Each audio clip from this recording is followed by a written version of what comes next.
MC, maka kita akan mulai dulu dengan narasumber pertama ya, Dr. Hilmi Sulaiman Ratomi. Beliau adalah, saya perkenalkan dulu ya siapa beliau. Baik, beliau adalah dosen di Fakultas Kedokteran Universitas Islam Bandung. Pendidikan S1 kedokteran dan pendidikan dokternya didapat dari Universitas Indonesia. Kemudian S2-nya Master of Public Health di Universitas Pajajaran. Kemudian beliau sudah diterima di University of Western Australia untuk menjalankan pendidikan PhD-nya. Jadi dok, ada pasti kebiasaan baru langsung di negeri orang ya dok? Iya, kayaknya begitu. Ya. Kemudian sebelum menjadi dosen pernah menjadi Executive Director di Differentia Foundation. Banyak sekali proyek yang sudah dibuat oleh Dr. Hilmi. Kemudian pernah juga mendapatkan award ya, First Winner Indonesia MDGs Award, itu salah satunya. Kemudian pernah saat ini menjadi reviewer juga di Indonesian Journal of Clinical Pharmacy. Kemudian semenjak tahun 2018 menjadi editorial board di Jurnal Integrasi Kesehatan dan Sains, Health and Science Integrated Journal. Menjadi Vice Chairman di Association of Indonesian Family Physician West Java Province, dan juga Vice Chairman di Indonesian Cancer Foundation Bandung District. Alhamdulillah ya, bangga saya memiliki rekan dosen yang sangat berprestasi. Baik dok, kami ingin mendengarkan perspektif dokter dari sudut pandang kesehatan masyarakat terkait dari bagaimana sih kita dengan adaptasi kebiasaan baru. Mangga saya punya waktu 20 menit untuk dokter untuk memaparkan materi. Silakan. Baik, bismillahirrahmanirrahim. Assalamualaikum warahmatullahi wabarakatuh. Suara saya kedengaran jelas ya Bu Indri ya? Kedengaran dok. Kalau dari saya jelas dok. Ya, pertama-tama saya ucapkan hatur nuhun, mohon izin Bu Dekan, Pak Warek ya, tadi saya lihat ya Pak Warek 3. Kemudian juga Bu Eli yang mewakili yayasan, Pak Kadin, Pak Ilmi yang juga menjadi narasumber, dan Ibu Moderator dan Bapak Ibu sekalian. Mohon izin saya share screen dulu ya, apa yang akan saya bagikan di sini.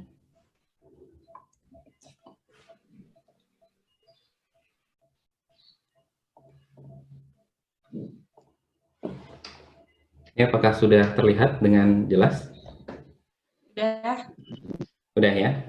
Baik, bismillahirrahmanirrahim. Saya diminta untuk berbagi gitu ya, sedikit tentang background saya, karena saya di public health, khususnya sebetulnya kekhususan saya itu adalah di kebijakan kesehatan ya. Jadi tentang bagaimana sebetulnya masa depan kesehatan masyarakat ini di era AKB nih, adaptasi kebiasaan baru yang awalnya kita sebutnya new normal semua. Nah, ini apa yang akan saya sampaikan. Jadi kira-kira outline-nya terdiri dari 6 hal, mulai dari COVID-nya sendiri sampai nanti ke rekomendasi.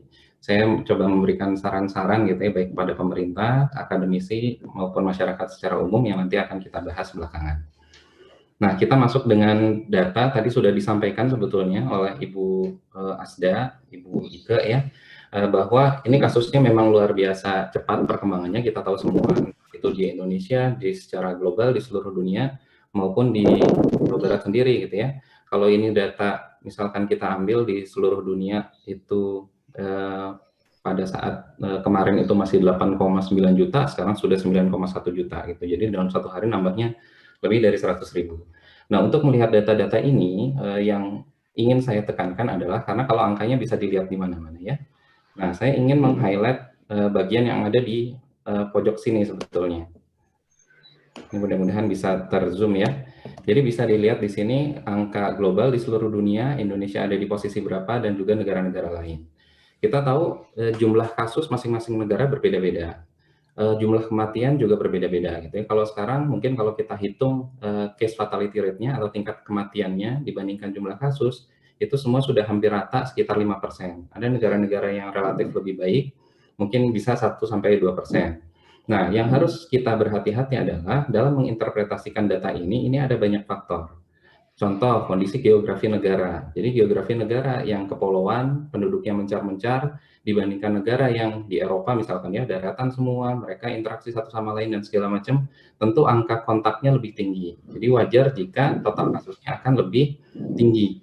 Begitu juga jumlah kematian. Jumlah kematian ini kita nggak bisa menghakimi gitu ya, bahwa negara yang kematiannya banyak maka dia jelek sebetulnya gagal.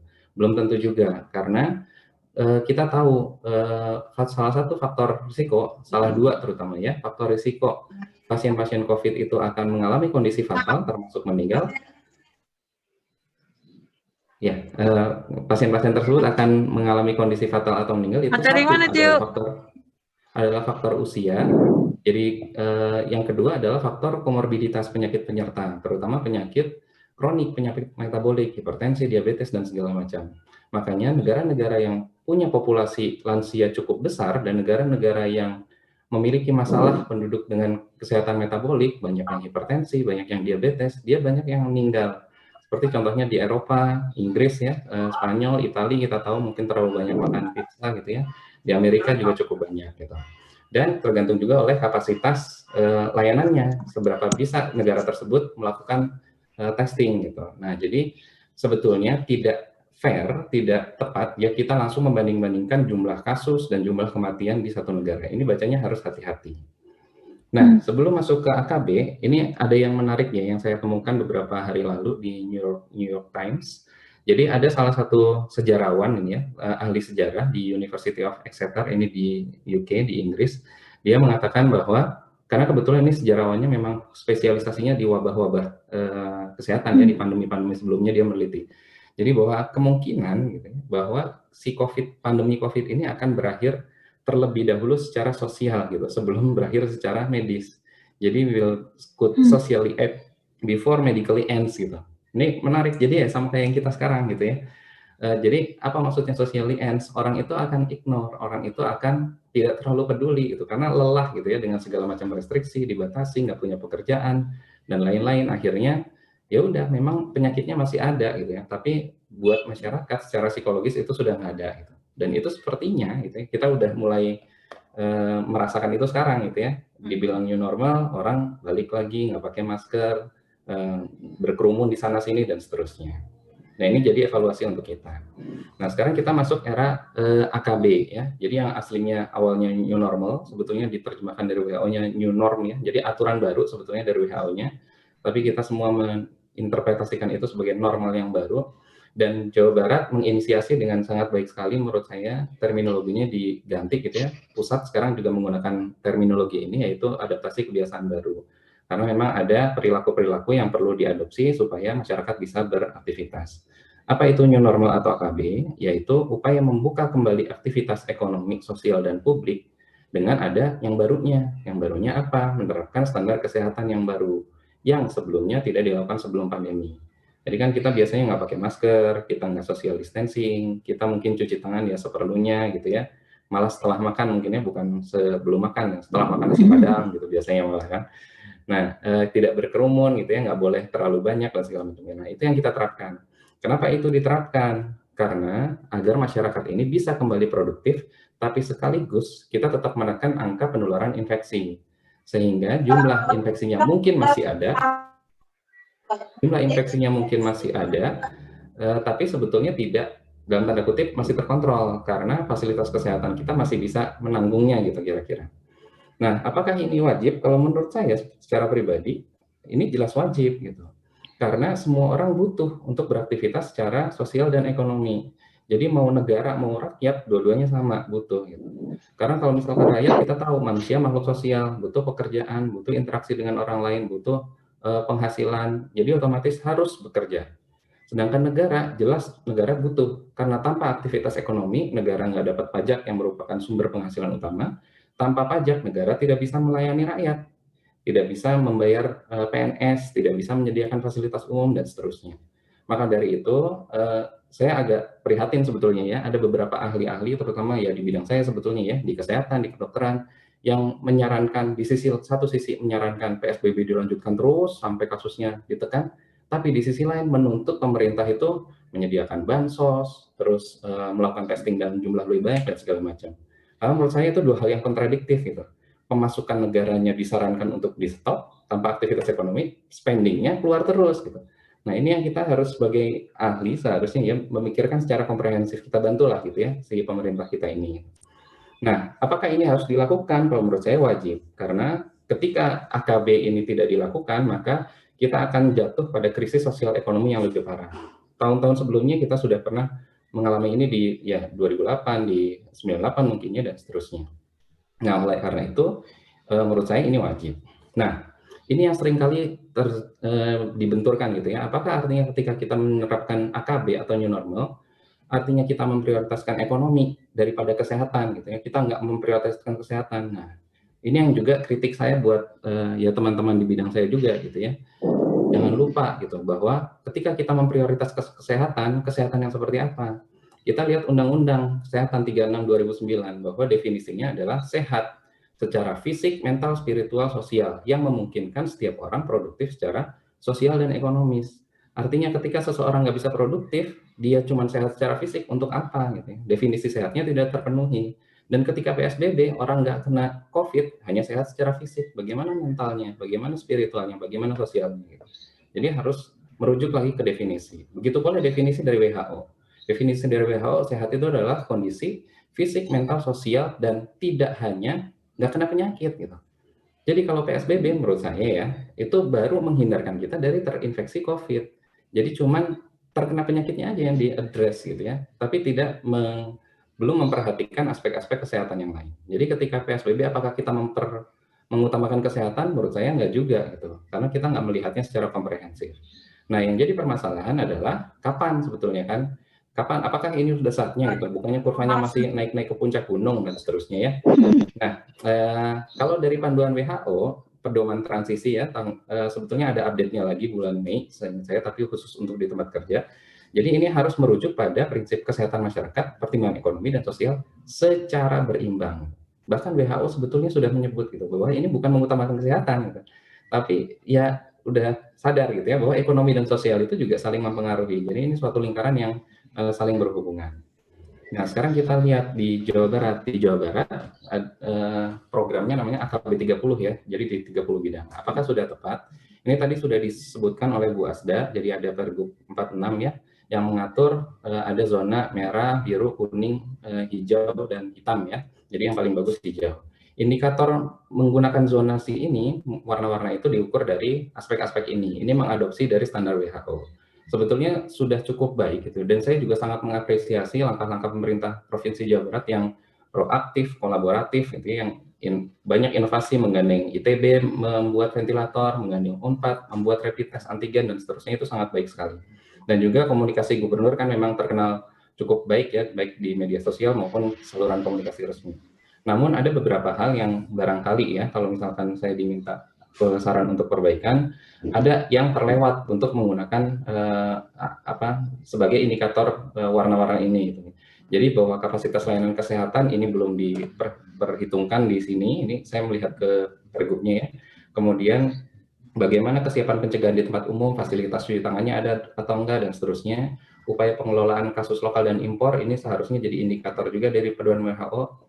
Dan juga tidak ada indikator sosial ekonomi yang digunakan sebagai kapan daerah itu boleh memulai aktivitas gitu ya. Karena menurut saya salah satu yang digunakan seharusnya lebih tepat sebetulnya yang kapan sih kita butuh new normal. Kalau menurut saya sih pertimbangannya justru kas daerah gitu ya. Ketika daerahnya udah nggak punya kas untuk ngasih bansos ya, itu udah saatnya new normal gitu. Karena itu udah kepepet gitu. Nggak bisa lagi ngurus masyarakat gitu ya. Nah, ini ada 3 permasalahan yang saya highlight dalam penerapan AKB 30-nya Jabar ya. Bukan berarti keliru, tapi ini mungkin bisa diperbaiki. Yang pertama adalah masalah data. Tadi, penerapan zonasi ada hijau, kuning, merah, hitam, dan seterusnya. Itu kan menggunakan data-data yang tadi angka-angka ya. Laju ODP, laju PDP, kemudian perhitungan angka reproduksi, dan segala macam. Dan itu semuanya berbasis angka yang dilaporkan. Sementara kita tahu bahwa angka ini juga sebetulnya masih debatable ya. Kita banyak menjumpai perdebatan bahwa angka ini tingkat validitasnya seperti apa gitu, karena ada beberapa hal ini gitu ya. Ada dinamika dalam hal satu, definisinya itu berubah-ubah terus. Seperti contoh, apa sih yang disebut sebagai kematian COVID? Pas awal-awal itu WHO ya mengklasifikasikan semua COVID meninggal dicatat sebagai kematian COVID. Sekarang bulan Mei akhir WHO itu sudah mengeluarkan panduan bahwa ada yang disebut sebagai COVID associated death. Artinya kalau orang penyakit jantung meninggal karena serangan jantung dan dia positif COVID, itu tidak dicatat sebagai kematian COVID. Nah, hal-hal itu kan pasti akan pengaruh ke angkanya, gitu ya.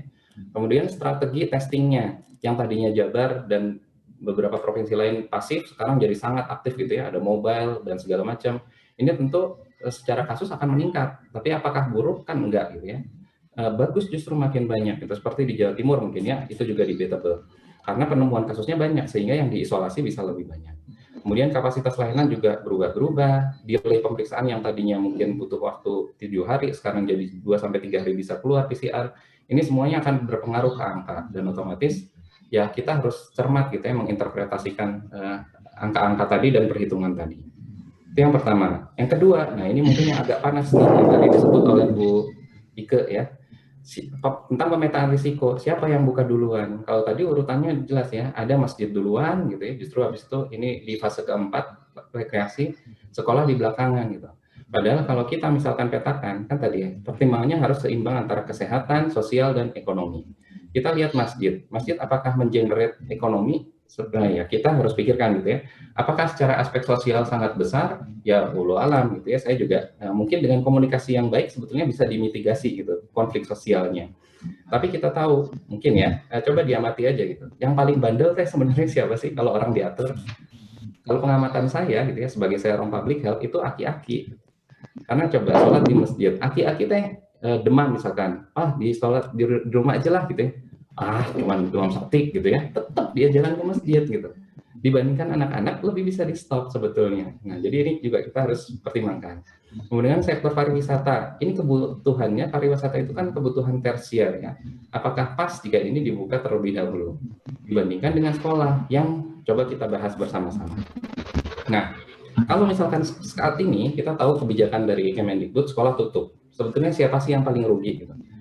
Nah, ini saya dapat foto nih ya. Jadi kebetulan pekan lalu saya ngunjungin pasien, kebetulan saya ngurus pasien hidrosefalus di Galang Dana ya, lewat salah satu platform. Saya jenguk ke rumahnya karena dia habis operasi. Di gang-gang kecil di Caringin itu bentuknya kayak begini. Dan di banyak gang-gang yang lain. Anak-anak ini nggak sekolah, nggak physical distancing, nggak pakai masker, dan dia nggak ada yang ngurus. Orang tuanya otomatis mungkin dagang gitu ya. Kita bisa bayangkan bagaimana di pelosok Jawa Barat bagian selatan, bagaimana di luar Jawa dan segala macam. Jadi pertanyaan saya, mendingan keluyuran di jalan-jalan atau mendingan keluyuran di sekolah? Nah, ini harus kita pikirkan gitu, karena ini survei UNICEF, 87% siswa ingin kembali sekolah. Ada banyak jurnal, ini saya kutip salah satu, di India ada siswa yang sudah bunuh diri, padahal siswa ini tadinya ranking 1, kenapa dia bunuh diri? Karena dia nggak punya TV dan dia nggak punya laptop, akhirnya nggak bisa mengikuti pelajaran. Kemudian sudah banyak studi tentang dampak dari penutupan sekolah. Ini beberapa studi yang saya kutip. Jadi ada yang menyebutkan bahwa kasus anak itu sebetulnya hanya 1-5%, gejalanya ringan dan anak relatif tidak menularkan. Kemudian juga di Amerika ada yang sudah meneliti bahwa justru dengan kita menutup sekolah itu meningkatkan mortalitas pasien. Kenapa? Karena anaknya di rumah. Akhirnya tenaga medis tidak bisa bekerja karena harus ngasuh anaknya. Ketika tenaga medis kurang, pasiennya tidak terurus, akhirnya justru mortalitas meninggal. Kemudian ini juga systematic review ya, mengumpulkan berbagai bukti. Jadi sebetulnya menutup sekolah itu hanya berpengaruh terhadap menurunkan 2-4% kasus. Jadi kecil sekali.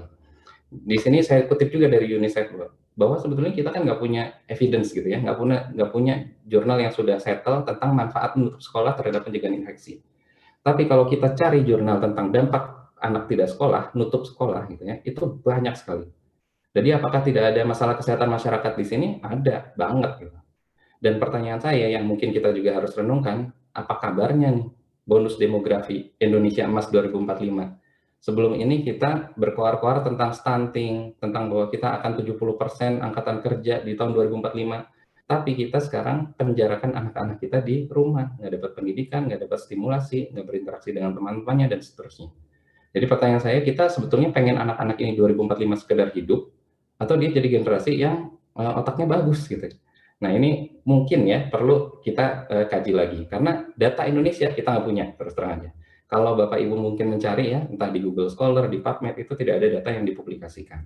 Kalau ada data, mungkin itu bisa kita pertimbangkan ulang. Nah, masalah ketiga adalah masalah eksekusinya. Kita tahu sendiri tadi bahwa pelonggaran PSBB ini, AKB ini harus dilakukan secara bertahap. Ini data saya ambil dari Google. Google itu merilis Google Mobility Analytics. Ya, di Jawa Barat saya ambil di yang tempat kerja ya. Bisa dilihat di sini, ini sudah saya rangkumkan bahwa kalau sebelum pandemi kita kan mobilitas 100%.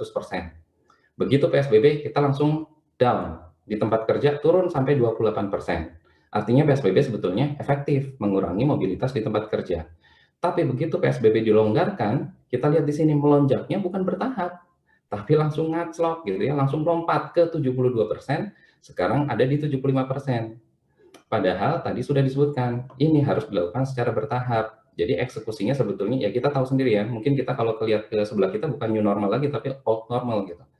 Dan sudah banyak studi sebetulnya yang melakukan modeling, ini salah satunya dari Kanada, saya kutip, bahwa mobilitas di atas 60% ini menyebabkan lonjakan kasus yang kita kenal dengan second wave. Gitu. Jadi ibaratnya jalan tol, kalau tadinya kita 100 km per jam gitu ya, kan nggak mungkin kita jalan di jalan tol 20 km per jam gitu. Jadi harus dilepas lagi nih, digas lagi sampai ke kecepatan yang kita nyaman, tapi juga aman. Berapa kecepatannya? 60%. Jadi seharusnya pemerintah menghold mobilitas ini di angka 60%. Jadi ini karena banyak yang salah kaprah kalau menurut saya ya. Jadi orang pekerja kantoran misalkan, udah dibilang AKB itu justru diwajibkan masuk. Padahal defaultnya nggak begitu. Harusnya tetap WFH, kalaupun perlu masuk, boleh masuk dengan menerapkan protokol kesehatan. Jadi itu yang harus dipahamkan. Nah, yang berikutnya saya diminta juga ya tentang ini ya, bagaimana dampak AKB ini terhadap perkembangan pandemi. Ya, jawaban sederhananya jelas meningkat gitu ya, karena yang namanya angka reproduksi, angka penularan itu tergantung dari 3 aspek, yaitu kalau di sini disingkat kode ya, contact rate, duration of illness kalau bahasa Inggrisnya, sama probability of infection. Jadi angka kontak, durasi penularan, dan efektivitas. Makanya kita lakukan jaga jarak, pembatasan sosial untuk menurunkan angka kontak. Kalau isolasi itu untuk mengurangi durasi penularan, karena begitu orang sakit, dia nggak keluyuran, tapi langsung disimpan di rumahnya gitu ya. Efektivitas penularan, kita gunakan alat pelindung diri, kita punya imunitas yang baik. Nah, kalau ini semua makin longgar setelah AKB, ya pasti meningkat gitu. Tapi yang penting kita kontrol supaya infeksinya tidak melebihi kapasitas layanan kesehatan. Nah, ini yang menurut saya penting sebetulnya ya. Jadi aspek yang terlupakan dari AKB, ini angka ini sebetulnya ada di mana-mana. Kita lihat ya, bahwa siapa sih yang sebetulnya paling menderita gara-gara COVID ini. Kalau kita lihat dari sisi mortalitas, usia kita nggak usah perdebatkan. Ini datanya sudah banyak. Jadi kalau Anda sebetulnya, kalau kita kurang dari 50 tahun, sebetulnya angka mortalitasnya itu sangat rendah, kurang dari 1%. Apalagi kalau kita sehat, di sini bisa dilihat. Kalau kita nggak punya komorbiditas, berapapun umurnya, angka kematiannya hanya kurang dari 1%. Begitu ada komorbiditas, entah kanker, hipertensi, obesitas, penyakit jantung, itu langsung melonjak. Rata-rata 2-3 kalinya, gitu ya, atau bahkan ada yang 4 kali, gitu ya. Nah, ini studi saya sendiri, saya coba bandingkan studi ekologi ya. Jadi saya ambil data Worldometers, kita lihat berapa sih prevalensi obesitas di satu negara dibandingkan angka kematiannya. Hasilnya bisa dilihat di sini gitu, bahwa negara-negara yang proporsi pasien obesnya banyak, itu dia meninggalnya banyak. Gitu. Jadi ini harusnya jadi isyarat buat kita bahwa kita sebetulnya juga mengalami pandemi bukan cuma COVID, tapi juga penyakit tidak menular gitu. Dan ini isunya udah ada sebetulnya. Nah, jadi solusinya apa gitu ya? Ini yang pertama yang saya propose untuk AKB, bahwa ini adalah opportunity buat kita dari sisi kesehatan untuk transformasi gaya hidup yang lebih sehat, khususnya kesehatan metabolik. Ada 2 aspek. Yang pertama adalah masalah makanan, yang kedua adalah masalah olahraga. Nah, masalah makanan maksudnya apa? Ini saya sebut sebagai COVID diet ya. Kalau dari edukasi yang diberikan pemerintah, menurut saya itu terlalu sumir gitu ya, terlalu ngambang, makan bergizi, makan seimbang gitu ya. Karena saya sendiri ngerasakan waktu dulu saya koas gitu ya, dibilang makan bergizi lah biar nggak gampang sakit gitu. Akhirnya saya makan banyak. Akhirnya justru sering migrain, sering lemes, malas gerak dan seterusnya. Jadi menurut saya harus tajam gitu ya. Apa yang dimaksud makan gizi seimbang? Ini yang kita harus perhatikan bahwa kadar glukosa yang tinggi dalam tubuh kita itu akan menyebabkan timbunan lemak. Dan glukosa yang tinggi itu akan membuat virus ini lebih mudah bereplikasi, daya tahan tubuh kita akan rendah, dan ini penyebab pasien COVID meninggal mayoritasnya adalah gagal nafas atau kita kenal dengan ARDS, Acute Respiratory Distress Syndrome. Jadi terbentuk selaput di paru-parunya, dan itu gara-gara glukosanya tinggi gitu. Jadi kurangi makan karbohidrat, kurangi frekuensi makan. Itu menurut saya harus lebih tegas. Yang kedua adalah olahraga. Olahraga, kalau kita dibilang olahraga, jalan, lari gitu ya. Padahal yang terlupakan menurut saya adalah olahraga beban. Ini kalau kata Adere, olahraga beban itu underrated. Cenderung dilupakan karena seakan-akan gaya-gayaan gitu ya. Padahal ini penting supaya massa otot kita banyak, metabolisme kita tinggi, dan kita nggak menderita obesitas. Yang terakhir, nah ini aspek pelayanan kesehatan. Ini juga kita harus jeli. Ini dokter-dokter kita saat ini pakai baju kayak mau astronot gitu ya. Ini mungkin kayak Power Rangers. Ini sebetulnya udah berjibaku seperti itu buat siapa gitu. Karena kalau kita lihat datanya, selain pasien COVID, itu kunjungan semuanya turun drop sangat jauh. Ini bisa dilihat, ini angka penyakit jantung ya. Saya nggak bisa ngelihat sih, ini saya diingetin atau enggak ya. Kalau waktunya mohon izin mungkin 2 menit ya tambahan. Dok, 5 menit lagi dok. Oh 5 menit, oh iya. 5 menit lagi ya. Begitu ya, 5 menit lagi ya, masih cukup berarti ya. Ya, jadi ini di layanan kesehatan bisa dilihat di sini ya, bahwa ini adalah data di Jerman. Acute coronary syndrome itu adalah serangan jantung. Jadi sebelum periode COVID sampai pekan awal-awal Februari, itu angka kunjungannya kan 15 orang per hari. Sekarang menjadi cuma 5 orang per hari. Jadi artinya orang pasien serangan jantung nggak datang ke emergensi. Kira-kira kemana? Langsung meninggal atau seperti apa gitu ya. Dan juga pasien-pasien lain. Ini dilihat dibandingkan tahun 2018, 2019, dan 2020. Jadi jumlah kunjungan pasien ke IGD itu sangat jeblok. Di sini juga yang hijau ini adalah kunjungan pasien ke IGD di Italia. Kunjungan COVID-nya meningkat, kunjungan pasien di IGD sangat jeblok. Dan kondisi ini terjadi untuk hampir semua penyakit kronis, diabetes, hipertensi, penyakit jantung, dan seterusnya. Jadi pasien-pasien yang punya penyakit kronik itu pada nggak ke rumah sakit. Akhirnya datang dengan hasil yang sudah lebih jelek, tensinya nggak terkontrol, dan seterusnya. Saya dapat informasi dari ketua Perhimpunan Dokter Jantung ya, PERKI, itu angka kematian serangan jantung sekarang 3 kali lipat dari yang tadinya seingat saya 8% gitu ya, sekarang 24% gitu. Nah, kok bisa gitu ya? Nah, itu yang harusnya jadi pemikiran kita gitu. Jadi bahwa yang diurus bukan cuma COVID, tapi juga pasien-pasien yang lain. Nah, seperti apa solusinya? Nah, ini punya Pak Gubernur sebetulnya waktu masih di Bandung ya, ada program layak rawat. Menurut saya ini harusnya dihidupkan gitu. Jadi kita ciptakan fasilitas kesehatan yang aman buat semua. Jadi semua pasien itu harusnya bisa mengakses ke rumah sakit, apalagi ketika dia butuh. Jadi bagaimana caranya supaya rumah sakit kita aman? Sekarang nggak semua orang parno, takut kena COVID dan segala macam. Justru pasien yang curiga COVID itu yang kita kelola, kalau kata saya. Jadi pasien yang punya gejala demam dan gejala respirasi, batuk, sakit tenggorokan, dan segala macam, itu di screening dulu dengan telekonsultasi. Pasiennya ditelepon, baru kalau misalkan dokternya melihat kecurigaan karena COVID, jemput. Jadi diperlakukan secara berbeda di fasilitas kesehatan. Otomatis dokternya juga pakai alat pelindung diri yang adekuat gitu ya. Jadi di rumah sakit, di klinik, dokter nggak harus pakai APD, nggak harus pakai hazmat gitu ya. Meskipun ini mungkin debatable ya, ada OTG dan seterusnya. Nah, yang penting di sini yang berperan adalah BPJS dan klinik harus memberikan nomor HP yang valid kepada peserta. Karena jujur aja saya sendiri, saya nggak tahu nomor klinik tempat saya jadi peserta BPJS gitu ya. Saya pernah googling ternyata nggak nyambung. Jadi ini sepertinya harus di endorse oleh BPJS. Nah, terus sekarang tentang AKB-nya sendiri, bagaimana supaya AKB ini bisa lancar? Ini penelitian di Australia bahwa orang-orang masyarakat itu akan menerapkan AKB kemungkinannya lebih tinggi jika 6 kali lipat jika percaya pada pemerintah, 4 kali lipat kemungkinannya jika percaya pada perilakunya itu memang efektif, dan jika dia merasa mampu. Yang saya highlight mungkin yang pertama gitu ya, kalau orangnya percaya pemerintah, dia akan menuruti AKB. Nah, ini jadi tinggal kita aja bercermin, kita percaya nggak sama pemerintah kita gitu. Apakah Jawa Barat atau Indonesia dan seterusnya. Jadi wajar kalau misalkan masyarakat kita, ya kita lihat sendiri kelakuannya seperti apa.